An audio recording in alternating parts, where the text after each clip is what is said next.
जोहार संगवारी हो, स्वागत है आप सभी का छत्तीसगढ़िया न्यूज चैनल में। आइए आपके साथ करते हैं आज के खबरों की शुरुआत। मुख्यमंत्री भूपेश बघेल 6 मार्च यानी आज दोपहर 12 बजे छत्तीसगढ़ का 23वां वित्तीय ई बजट पेश करेंगे। इस बजट भाषण का दूरदर्शन और आकाशवाणी से सीधा प्रसारण किया जाएगा। बजट की पूर्व संध्या पर मुख्यमंत्री भूपेश बघेल ने प्रदेशवासियों को विश्वास दिलाया कि यह बजट भरोसे का बजट होगा। उन्होंने कहा कि राज्य सरकार महात्मा गांधी और जवाहरलाल नेहरू के ग्रामीण सपने को साकार करने वाला बजट होगा। बीते वर्ष कोरोना जैसी आपदा की चुनौतियों को सामना करने के बावजूद छत्तीसगढ़ अच्छे आर्थिक प्रबंधन वाले राज्यों में से एक है। गौरतलब है कि छत्तीसगढ़ का बजट सत्र 1 मार्च से शुरू हुआ है, जो 24 मार्च तक चलेगा।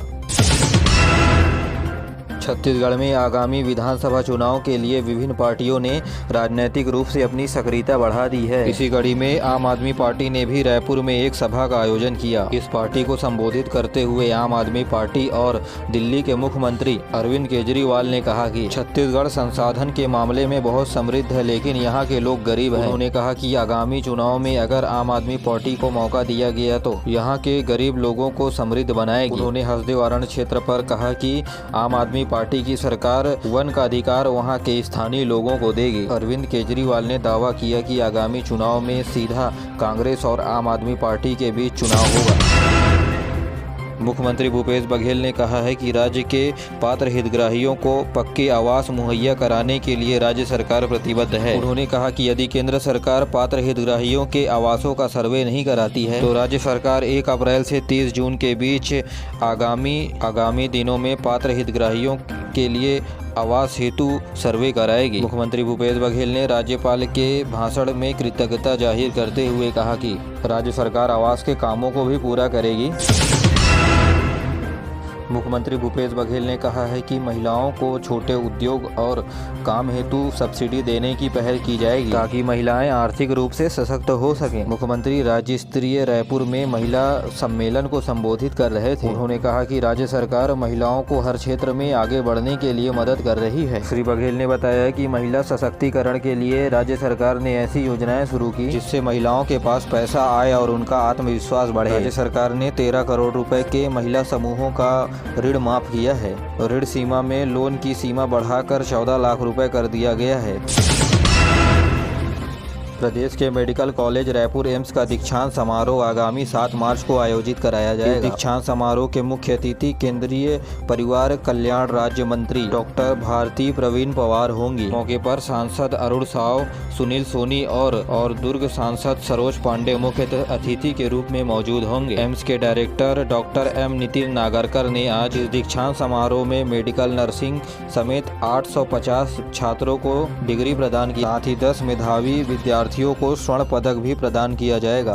आपको बता दें कि सर्वप्रथम साल 2012 में 50 सीटों पर MBBS की पढ़ाई एम्स में हुआ करती थी, जिसकी संख्या अब बढ़कर 125 हो गई है। वहीं स्नातकोत्तर पाठ्यक्रमों के लिए 157 सीट भी है। दीक्षांत समारोह 7 मार्च को प्रातः 9 बजे से शुरू होगा।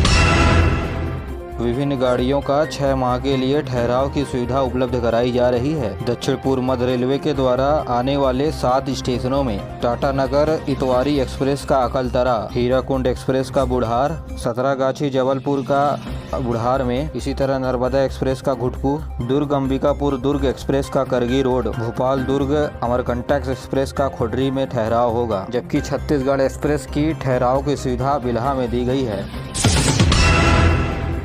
छत्तीसगढ़ की आंगनबाड़ी कार्यकर्ताएं और सहायिकाएं अपने 6 सूत्री मांग को लेकर हड़ताल पर हैं। सरकार को अपनी मांग की ओर आकर्षित करने के लिए लगातार नए तरीकों से हड़ताल कर रहे हैं। बेमेतरा में भी आंगनबाड़ी कार्यकर्ताओं के द्वारा लगातार प्रदर्शन किए जा रहे हैं। कभी दुर्गा रानी लक्ष्मीबाई बनकर प्रदर्शन कर रहे हैं तो कभी ढोल नगाड़े बनाकर सरकार के कानों तक आवाज पहुँचा रहे हैं, तो कभी जल सत्याग्रह कर धान। प्रदेश के कोरबा जिले में दुर्लभ धातु लिथियम का भंडार मिला है। कोरबा जिले के कटघोरा ब्लॉक में भारतीय भूविज्ञानिक की टीम सर्वेक्षण कर रही है। कटघोरा क्षेत्र में लिथियम के भंडार का प्रमाण मिला है। कोरबा कलेक्टर संजीव कुमार झा ने बताया कि भारतीय भूवैज्ञानिक सर्वेक्षण की टीम कटघोरा ब्लॉक में 18 से 19 गाँव में लिथियम मिलने की पुष्टि होने के बाद सर्वे कर रही है। जमीन की भीतर कितनी मात्रा में लिथियम मौजूद है इसका पता लगा रही है। बता दें कि लिथियम से लिथियम आयन बैटरी बनाया जाता है, जो ऊर्जा को एकत्रित करने का बड़ा साधन है। गौरतलब है कि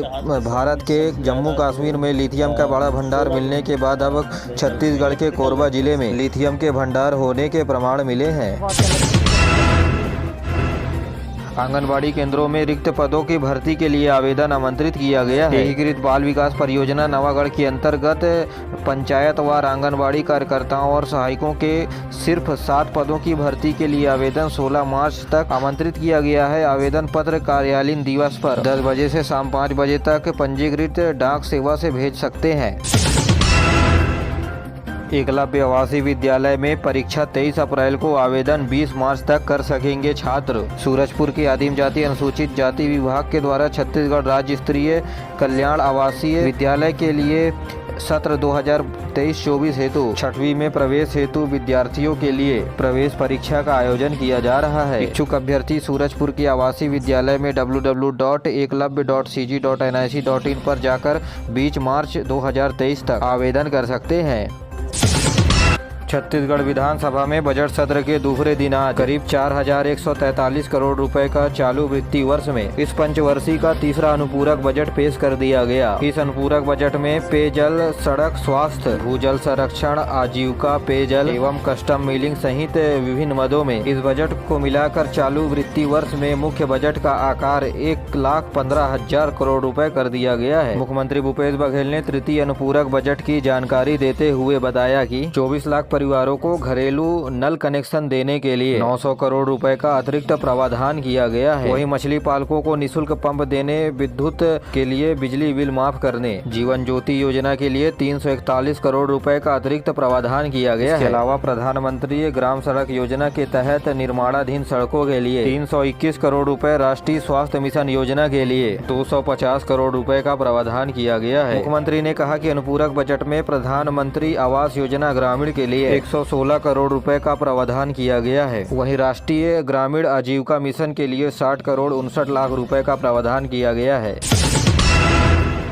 छत्तीसगढ़ माध्यमिक शिक्षा मंडल की बोर्ड परीक्षा शुरू हो गई है। बीते दिनों पहला पेपर प्रथम भाषा हिंदी का था। इस परीक्षा में प्रदेश भर के 3,37,000 से अधिक परीक्षार्थी शामिल हुए हैं। इसके लिए 2,408 परीक्षा केंद्र बनाए गए हैं। 10वीं की परीक्षा में सबसे ज्यादा रायपुर जिले से परीक्षार्थी शामिल हो रहे हैं। 12वीं की परीक्षा 1 मार्च से शुरू हो गई है।